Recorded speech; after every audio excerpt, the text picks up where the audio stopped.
Hi good morning. Welcome back to our channel. ఈరోజు recipe ఏమిటో తెలుసా? అదేనండి, ఆనపకాయ సొరకాయ. రకరకాల పేర్లతో పిలుస్తారు దీన్ని. సో ఈరోజు కర్రీ ఆనపకాయ పెరుగు. సో సింపుల్ కర్రీ చెప్తున్నాను. దానికి కావాల్సిన ఇంగ్రీడియంట్స్: ఆనియన్స్, ఆనపకాయ అండ్ అల్లం, పచ్చిమిర్చి, పోపు దినుసులు, పెరుగు. ప్రాసెస్ చెప్పేనా మరి?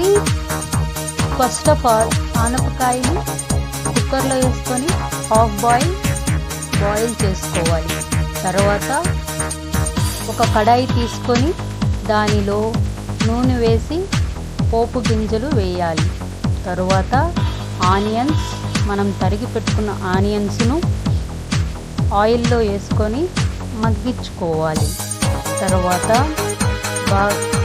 మనం చేసి పెట్టుకున్న అల్లం పచ్చిమిర్చి పేస్ట్ను వేసి కొద్దిసేపు మగ్గించుకోవాలి. తరువాత బాయిల్ చేసుకున్న ఆనపకాయ సొరకాయ దానిని ఆ ఆయిల్లో వేసుకొని మగ్గించుకోవాలి.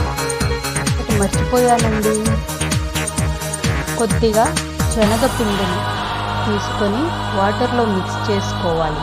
ఇది ఎందుకంటే కొద్దిగా పెరుగు సొరకాయ కర్రీ థిక్నెస్ని పెంచుతుంది. ఇది పోపు దినుసులు, ఆనియన్స్ అవి మగ్గినాక ఈ శనగపిండి వాటర్లో కలుపుకున్నది దానిలో వేయాలి. తరువాత ఆనపకాయ బాయిల్ చేసుకున్న ఆనపకాయని ఆ నూనెలో మగ్గించుకోవాలి. కొద్దిగా ఇంగువ కూడా వేసుకుంటే మంచి ఫ్లేవర్లో ఉంటుంది కర్రీ. తగినంత పసుపు, ఉప్పు అన్నీ వేసుకోవాలి. చివరిగా అంతా మగ్గినక కర్రీ అన్నీ మగ్గినక తరువాత లాస్ట్గా చల్లారినక కొద్దిగా మనం రెడీ చేసుకున్న పెరుగంటే మరీ చిక్కగా కాదండి, కొద్దిగా పలుచుగా, కొద్దిగా తిక్కుగా ఉండాలి. ఆ పెరుగును ఆ కర్రీలో మిక్స్ చేయాలి. కొద్దిగా మిక్స్ చేసిన తర్వాత ఎలా మిక్స్ చేయాలో వీడియోలో చూపించిన విధంగా మిక్స్ చేయండి.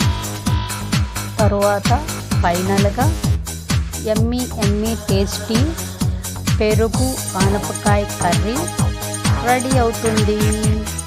బాయ్.